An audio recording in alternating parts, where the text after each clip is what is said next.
रात हो चुकी थी। अरुण और विक्रम कई सालों तक शहर की भीड़-भाड़ और शोरगुल में रहने के बाद वे अब अपने गांव लौट रहे थे। गांव की तरफ का रास्ता वही पुराना था, लेकिन आज जैसे सब बदल गया था। आसमान में बादल काले और घने हो गए थे। अरुण, यह बादल कुछ ठीक नहीं लग रहे। देख, पूरा आसमान काला हो गया है। लगता है आज रात जोर की बारिश होगी, और न जाने क्यों मुझे यह हवा अजीब सी बेचैनी दे रही है, जैसे कुछ बुरा होने वाला है। अरे पगले, तू हमेशा डर जाता है। बारिश होगी तो क्या, हम तो गांव पहुंच ही जाएंगे। फिर पुराने घर में बैठकर चाय बनाएंगे और मजे करेंगे। याद है बचपन में हम कैसे बारिश में भीगते थे, मिट्टी में खेलते थे, माँ कितनी डांट लगाती थी। हाँ, सब याद है, लेकिन न जाने क्यों आज सब कुछ अलग लग रहा है। यहाँ का सन्नाटा, ये अंधेरा, ये हवा, सब जैसे हमें कोई चेतावनी दे रहे हों। दोनों आगे बढ़ते गए। पगडंडी पर उनके कदमों की आवाज ही बस सुनाई दे रही थी। कभी कोई झींगुर की झंझनाहट, तो कभी हवा के तेज झोंके, लेकिन इंसान की कोई हलचल नहीं। अरुण, तूने गौर किया? पहले इस समय खेतों में किसान काम करते दिखाई देते थे, बच्चे दौड़ते भागते थे, लेकिन आज यहाँ कोई नहीं है। सब रास्ते खाली हैं। ये सब सामान्य नहीं है। हो सकता है बारिश के डर से सब जल्दी घर चले गए हों। गांव के लोग हमेशा मौसम को लेकर ज्यादा ही सतर्क रहते हैं। विक्रम चुप हो गया। उसके मन में बचपन की यादें उमड़ पड़ीं। वो किस्से जब दादी रात को कहानियां सुनाती थीं। बरसात की रात, गांव का सुनसान रास्ता और परछाइयों में छुपे भूत प्रेत। वह हमेशा उन कहानियों से डरकर मां की गोद में जा छुपता था। हवा का एक तेज झोंका आया और पेड़ की डालियां एक दूसरे से टकराईं। आवाज ऐसी आई जैसे कोई भारी दरवाजा धीरे धीरे चरमरा कर खुल रहा हो। विक्रम का दिल एक पल को तेजी से धड़क उठा। तूने सुना? उसने घबराकर पूछा। हाँ, लेकिन यह तो बस पेड़ों की आवाज है। तू हर आवाज में डर ढूंढने लगता है। अगर ऐसे ही डरता रहा तो गांव तक का सफर कैसे पूरा होगा? विक्रम ने होंठ भींच लिए, लेकिन उसकी आंखें लगातार इधर उधर घूम रही थीं। उसे लग रहा था कि कोई उनका पीछा कर रहा है। कभी पीछे झाड़ियों में सरसराहट होती, कभी दूर कोई साया सा हिलता दिखाई देता। कुछ देर दोनों चुपचाप चलते रहे। माहौल और भी गंभीर हो गया। आकाश में बिजली चमकने लगी थी। हर चमक के साथ पगडंडी रोशन हो उठती और अगले ही पल खूब अंधेरा छा जाता। अरुण, मुझे सच कहूं तो डर लग रहा है। याद है बचपन में कैसे दादी कहती थी कि बरसात की रातों में अजीब चीजें होती हैं। गांव के लोग अक्सर इस मौसम में रिश्तेदारों के घर चले जाते थे, शायद उन्हीं कहानियों की वजह से। यार, तू वही पुरानी कहानियों में उलझा हुआ है। वो सब बच्चों को डराने के लिए होती थीं। अब हम बच्चे नहीं रहे। चल, कदम तेज कर, अंधेरा और गहराता जा रहा है। लेकिन अरुण की आवाज में भी अब थोड़ी घबराहट झलकने लगी थी। उसने खुद को मजबूत दिखाने की कोशिश की, पर दिल में कहीं न कहीं बेचैनी घर कर चुकी थी। पगडंडी अब संकरी होती जा रही थी। दोनों तरफ ऊंची झाड़ियां थीं। कभी कोई झाड़ी अचानक हिल जाती, कभी कोई परिंदा पंख फड़फड़ाता। हर आवाज दोनों को चौंका देती। हवा का झोंका आया और ऐसा लगा जैसे किसी ने उनके कानों में धीरे से कुछ फुसफुसाया हो। दोनों एक साथ रुक गए। तूने सुना? यह बस हवा है, चल आगे। दोनों ने कदम फिर से बढ़ाए, लेकिन इस बार उनका डर और बढ़ चुका था। हर पल लगता कि पीछे कोई अदृश्य परछाई उनका पीछा कर रही है। जब भी वे पीछे मुड़ते, वहां सिर्फ अंधेरा और हिलते पेड़ दिखाई देते। धीरे धीरे गांव का बाहरी हिस्सा नजदीक आ रहा था, लेकिन जैसे जैसे वे आगे बढ़ते, हवा और भी ठंडी और तेज होती जा रही थी।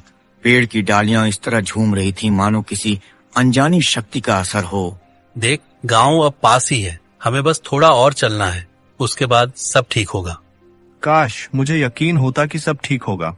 उनकी चाल तेज हो गई, लेकिन इस सुनसान रास्ते पर हवा की सरसराहट और पेड़ों की चरमराहट उन्हें बार बार रुककर पीछे मुड़ने पर मजबूर कर रही थी, जैसे कोई अनदेखी परछाई उनके साथ साथ चल रही हो। पगडंडी पर चलते चलते अचानक दोनों दोस्तों की नजर एक पुराने विशाल बरगद के पेड़ पर पड़ी। यह वही पेड़ था जो गांव के बिल्कुल किनारे खड़ा था। बरगद की मोटी मोटी जटाएं जमीन तक लटक रही थीं। कुछ तो मिट्टी में धंसी हुई थीं, जैसे किसी ने उन्हें जंजीरों से बांध दिया हो। पेड़ इतना बड़ा था कि उसकी छाया में पूरा चबूतरा ढक जाता। अरुण और विक्रम वहीं रुक गए। अरुण, यह वही बरगद है ना? बचपन में यहाँ खेला करते थे, याद है? माँ कहती थी कि रात में यहाँ मत जाना, इस पेड़ के नीचे कुछ रहता है। हाँ याद है, तू तो डरकर भाग जाता था, मैं भी तेरे पीछे पीछे। लेकिन अब हम बड़े हो गए हैं, अब हमें इन कहानियों से डरना छोड़ देना चाहिए। लेकिन जैसे ही उसने यह कहा, हवा का एक तेज झोंका आया। पेड़ की मोटी डालियां एक दूसरे से टकराईं। आवाज ऐसी थी जैसे कोई भारी घंटा बज रहा हो। दोनों ने एक दूसरे की तरफ देखा। उनकी आंखों में हल्की घबराहट थी। पेड़ की जटाओं पर बिजली की हल्की चमक पड़ी और क्षण भर के लिए ऐसा लगा जैसे उनमें कोई चेहरा छुपा हो। दो गोल गोल आंखें, चौड़ा मुंह और एक तिरछी मुस्कान। लेकिन जैसे ही बादल छा गए, सब फिर से सामान्य हो गया। तू वहम कर रहा है, बिजली की चमक से ऐसा लगता है यह बस रोशनी का खेल है। लेकिन अंदर ही अंदर अरुण भी हिल चुका था। उसने खुद को संभालते हुए नजरें फेर लीं। पेड़ के नीचे एक टूटा फूटा चबूतरा था। उस पर सूखी पत्तियां बिखरी हुई थीं और एक कोने में किसी ने अगरबत्ती जलाई हुई थी, जो अब आधी जली हुई राख में बदल चुकी थी। हवा चलने पर उसकी हल्की सी महक अभी भी चारों ओर फैली हुई थी। विक्रम चुपचाप चबूतरे की ओर देखने लगा। देख, यहाँ कोई पूजा करने आया था। गांव वाले अब भी इस पेड़ से डरते हैं, तभी तो इसकी पूजा करते हैं। हाँ, हो सकता है गांव में ये सब मान्यताएं अब भी जिंदा है, लेकिन इसका मतलब यह नहीं कि सचमुच कुछ है। तभी अचानक हवा का रुख बदला। जटाएं जोर जोर से हिलने लगीं। ऐसा लग रहा था जैसे किसी ने उन्हें पकड़कर झकझोर दिया हो। दोनों वहीं जमकर खड़े रह गए। उनके कानों में एक अजीब सी आवाज आने लगी। वह कोई सामान्य हवा की सरसराहट नहीं थी, बल्कि जैसे कोई धीरे धीरे मंत्र बुदबुदा रहा हो। विक्रम की रगों में सिहरन दौड़ गई। अरुण सुन, कोई फुसफुसा रहा है, तू भी सुन रहा है ना? अरुण ने ध्यान से सुना। हाँ, आवाज वाकई आ रही थी, धीमी, लंबी और खिंची हुई, जैसे कोई औरत दूर से पुकार रही हो। अरुण ने कांपते स्वर में कहा, ये शायद हवा है, बस हवा। लेकिन तभी उनके पैरों के पास पड़ी सूखी पत्तियां खुद ब खुद हिलने लगीं। कोई अदृश्य ताकत उन्हें इधर उधर उड़ा रही थी। पत्तियां घूम घूम कर एक गोल घेरा बनाने लगीं। चल यहाँ से अभी। दोनों जल्दी जल्दी कदम बढ़ाने लगे। लेकिन तभी पेड़ की सबसे मोटी जटा जोर से हिली और जमीन से टकराई। धड़ाम की आवाज गूंजी। दोनों का दिल जैसे रुक गया। वह जटा इतनी पास गिरी थी कि अगर वे एक कदम भी देर करते तो सीधे उन पर गिरती। अब भी कहेगा यह सब वहम है? यह पेड़ जिंदा है अरुण, इसमें कुछ है। अरुण कुछ बोल न सका। उसका चेहरा पीला पड़ गया था, लेकिन उसने खुद को संभालते हुए कहा, चल जल्दी निकल चले, रुकना ठीक नहीं है। दोनों ने तेजी से कदम बढ़ाए, लेकिन जैसे जैसे वे उस पेड़ से दूर जा रहे थे, अचानक पीछे से एक डरावनी लंबी हंसी गूंज उठी। वह हंसी औरत की थी, करारी, खिंची हुई और कान फाड़ देने वाली, जैसे कोई छाया अंधेरे में खड़ी होकर उन्हें देख रही हो और उनके डर पर खिलखिला रही हो। दोनों का खून जम गया। दोनों ने पीछे मुड़कर देखने की हिम्मत नहीं की, बस दौड़ते ही चले गए, जब तक कि बरगद की छाया पीछे छूट न गई। उनके दिलों में अब यह साफ था, यह पेड़ सिर्फ पेड़ नहीं था, इसमें कोई रहस्य छुपा था, कोई ऐसा जिसे इंसानी आंखें पूरी तरह देख नहीं सकती, लेकिन उसकी मौजूदगी को महसूस जरूर कर सकती हैं। बरगद का पेड़ पीछे छूट चुका था, लेकिन उसका डर दोनों दोस्तों के दिल में अब भी जिंदा था। तेज हवा उनके चारों तरफ घूम रही थी। बारिश शुरू होने वाली थी। आसमान हर पल और काला हो रहा था। अरुण और विक्रम हांफते हुए आगे बढ़ते गए। गांव अब ज्यादा दूर नहीं था, लेकिन रास्ता अजीब तरह की खामोशी से भरा था। न कहीं किसी जानवर की आवाज, न किसी इंसान की। विक्रम अचानक रुक गया। अरुण, तूने गौर किया? गांव की तरफ जाते इस रास्ते पर हमेशा बच्चे खेलते थे। अब यहाँ कोई नहीं है, सब घर खाली लग रहे हैं। हाँ, यह बात मुझे भी खटक रही है। याद कर, इस वक्त चौपाल पर बुजुर्ग बैठकर बीड़ी पीते और बातें करते थे। औरतें कुएं से पानी भरती थीं, लेकिन अब सब गायब। दोनों के कदम भारी होने लगे। अचानक ही उन्हें आगे से किसी लाठी की ठक ठक सुनाई दी। उन्होंने देखा सफेद धोती कुर्ता पहने एक दुबला पतला आदमी उनकी तरफ आ रहा था।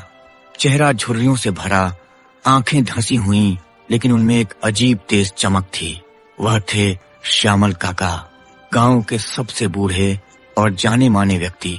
बचपन में वही उन्हें कहानियां सुनाते थे। विक्रम ने झट से आवाज लगाई, काका, ओ श्यामल काका। काका रुके। उन्होंने दोनों को देखा, फिर धीरे धीरे पास आए। उनकी चाल धीमी थी, लेकिन हर कदम गूंजता हुआ लगता था। अरे अरुण, विक्रम, तुम दोनों? काका ने हैरानी से कहा। तुम यहाँ क्या कर रहे हो बेटा? इतने साल बाद लौटे हो और वो भी इस रात? हाँ काका, सोचा था शहर से कुछ दिन छुट्टी लेकर गांव में शांति मिलेगी, लेकिन यहाँ तो सन्नाटा है। सब घर बंद क्यों हैं? कोई दिखाई क्यों नहीं दे रहा? श्यामल काका का चेहरा अचानक गंभीर हो गया। उन्होंने चारों ओर देखा जैसे कोई सुन रहा हो, फिर फुसफुसाकर बोले, बेटा, तुम दोनों को यहाँ नहीं आना चाहिए था, खासकर इस बरसाती रात में। क्यों काका, बारिश तो हर साल होती है, फिर इस रात में ऐसा क्या खास है? गांव वाले कहाँ गए? काका ने लंबी सांस ली। उनकी आंखें गहरी हो गईं। तुम्हें शायद याद हो, बरसों पहले इस गांव में कुछ अजीब हादसे हुए थे। लोग बिना वजह गायब होने लगे थे। कहा जाता है कि जब जब सावन की भारी बारिश होती, कोई न कोई गांव से लापता हो जाता और अगले दिन बरगद या पुराने घरों की दीवारों पर अजीब निशान पाए जाते। लेकिन काका, ये सब तो बस अफवाहें थीं। बचपन से हम यही सुनते आए हैं। नहीं बेटा, यह अफवाह नहीं है, यह सच्चाई है जिसे गांव वाले मानते भी हैं और उससे डरते भी। यही वजह है कि बरसात शुरू होने से पहले सब लोग अपना घर छोड़कर रिश्तेदारों के पास चले जाते हैं। इस गांव में बरसाती रातें कभी सुरक्षित नहीं रहीं। विक्रम हंस पड़ा। काका, आप भी? आपने ही तो हमें हमेशा समझाया था कि अंधविश्वासों में मत पड़ो, और आज आप खुद वही बातें कर रहे हो। श्यामल काका की आंखों में चमक तेज हो गई। उन्होंने विक्रम की तरफ गहरी नजरों से देखा। अंधविश्वास और हकीकत में फर्क बहुत पतला होता है बेटा। कभी कभी जो चीज हमें कहानी लगती है, वही असल में हमारी जान ले लेती है। तुम दोनों को लगता है ये बस डराने की बातें हैं, लेकिन जो भी बरसाती रात में यहाँ रुका, वो कभी सुबह नहीं देख पाया। अरुण का दिल तेजी से धड़कने लगा। बरगद पर सुनी हंसी उसकी यादों में ताजा हो गई। उसने कांपती आवाज में पूछा, काका, ये सब क्यों होता है? आखिर इसके पीछे सच क्या है? श्यामल काका ने चारों ओर देखा।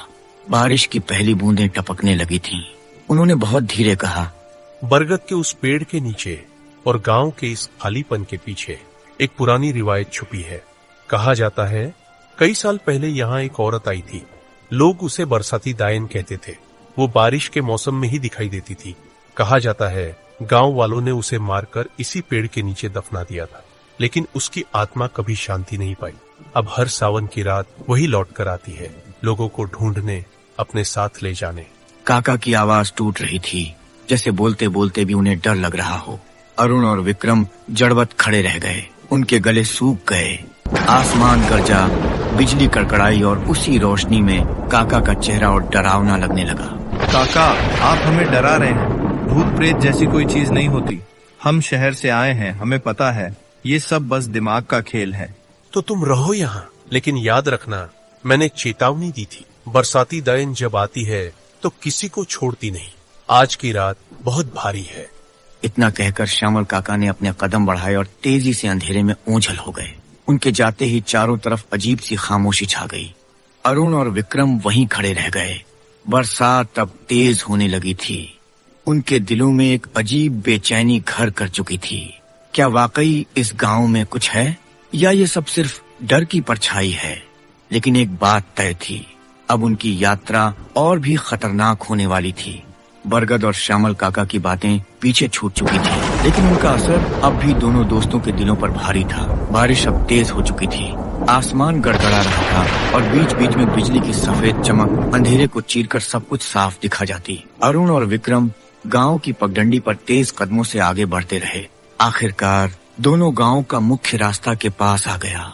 दोनों ने एक साथ रुककर इधर उधर देखा। वो नजारा देखकर उनकी रीढ़ की हड्डी में सिहरन दौड़ गई। गांव पूरी तरह सूना था। सभी घरों के दरवाजे बंद थे। खिड़कियों पर मोटी बेंत की झिलमिलें लगी थीं। कहीं से भी इंसानी आवाज नहीं आ रही थी। न बच्चों की हंसी, न औरतों की बातें। न चौपाल पर बुजुर्गों की खांसी, बस हवा और बारिश की आवाज। अरुण देख, पूरा गांव वीरान है। मुझे तो लग रहा है काका सच कह रहे थे, सब लोग सचमुच कहीं और चले गए। मगर कोई गांव ऐसे खाली थोड़े ही छोड़ देता है? यहाँ तक कि गाय भैंस भी नहीं दिख रहे। सब कुछ बंद क्यों है? सब कहाँ गए? दोनों धीरे धीरे गांव के भीतर चलते गए। बिजली की रोशनी में उन्हें हर घर और भी अजीब लग रहा था, जैसे कोई आंखें खिड़कियों के पीछे से उन्हें देख रही हो, जैसे हर दरवाजे के पीछे कोई सांस ले रहा हो। विक्रम को एक बंद घर के बाहर कुछ टंगे दिखे। उसने पास जाकर देखा। कई पुराने मुखौटे लकड़ी से बने, उनके चेहरे विकृत थे, कभी हंसते कभी रोते, कभी दांत दिखाते हुए। विक्रम का गला सूख गया। उसने धीमे स्वर में कहा, अरुण ये वही मुखौटे हैं जिनके बारे में काका ने कहा था। क्या यह सब उस बरसाती दायन से जुड़ा है? यह बस गांव की परंपरा होगी, लोग सजावट के लिए टांग देते होंगे। लेकिन उसके शब्दों में आत्मविश्वास बिल्कुल नहीं था। तभी अचानक एक खिड़की की आवाज के साथ खुल गई। भीतर अंधेरा था। दोनों ने तुरंत उधर देखा। उन्हें लगा जैसे कोई छाया अंदर खड़ी है, लेकिन बिजली चमकते ही विक्रम का दिल जोर जोर से धड़कने लगा। वहाँ कुछ नहीं था। अरुण अब तो मुझे यकीन हो गया है, यहाँ कुछ ठीक नहीं है, हमें वापस जाना चाहिए। अरुण भी कांप रहा था, लेकिन उसने खुद को कड़ा करते हुए कहा, नहीं, अब वापस नहीं, हम यहाँ तक आ गए हैं। अगर आज लौटे तो हमेशा डर हमारे पीछे रहेगा। सच का सामना करना ही पड़ेगा। दोनों आगे बढ़े। गांव के बीचों बीच चौपाल था। जहाँ कभी चहल पहल रहती थी, वहाँ अब सिर्फ टूटी चारपाई और बिखरी राख पड़ी थी। मिट्टी में ढोल के निशान साफ दिख रहे थे, जैसे अभी अभी यहाँ कोई बजा कर गया हो। अचानक उनके कानों में ढोल की धीमी थप थप थप गूंजी। वो आवाज धीरे धीरे पास आती जा रही थी, लेकिन अजीब बात यह थी कि आसपास कोई नहीं था। बस आवाज थी जो खाली गलियों में गूंज रही थी। अरुण और विक्रम ने डर से एक दूसरे की तरफ देखा। कौन बजा रहा है ये ढोल? तभी उन्हें चौपाल के कोने पर दो बूढ़ी आकृतियां दिखाई दी, सफेद कपड़े पहने, झुकी हुई। दोनों वहीं चारपाई पर बैठे थे, जैसे उनका इंतजार कर रहे हों। अरुण और विक्रम धीमे कदमों से उनके पास गए। अरुण ने कांपते स्वर में पूछा, काका यहाँ क्या हो रहा है? ये मुखौटे, ये सन्नाटा, ये ढोल की आवाज, सब क्या है? बूढ़ों ने धीरे धीरे सिर उठाया। उनकी आंखें अजीब थीं, गहरी, खोखली, और उनमें अजीब चमक थी। उनमें से एक ने भारी स्वर में कहा, ये बरसाती दायन का खेल है। गांव के लोग जानते हैं, इसलिए सब भाग जाते हैं। पर तुम यहाँ क्यों रुके? काका ये दायन क्या सचमुच होती है या ये बस डराने की बातें हैं? दूसरे बूढ़े ने हल्की हंसी हंसी। उसकी हंसी इतनी अजीब थी कि सुनते ही दोनों दोस्तों की सांसें अटक गईं। नहीं बेटा, ये कहानियाँ नहीं। बरसात की हर रात वह लौटती है और जो भी बाहर भटकता है उसे अपने साथ ले जाती है। फिर वो कभी इंसान नहीं रहता। अरुण का गला सूख गया। उसने कांपते हुए कहा, तो हम अब क्या करें? कैसे बचें? बचना है तो भाग जाओ, लेकिन शायद अब बहुत देर हो चुकी है।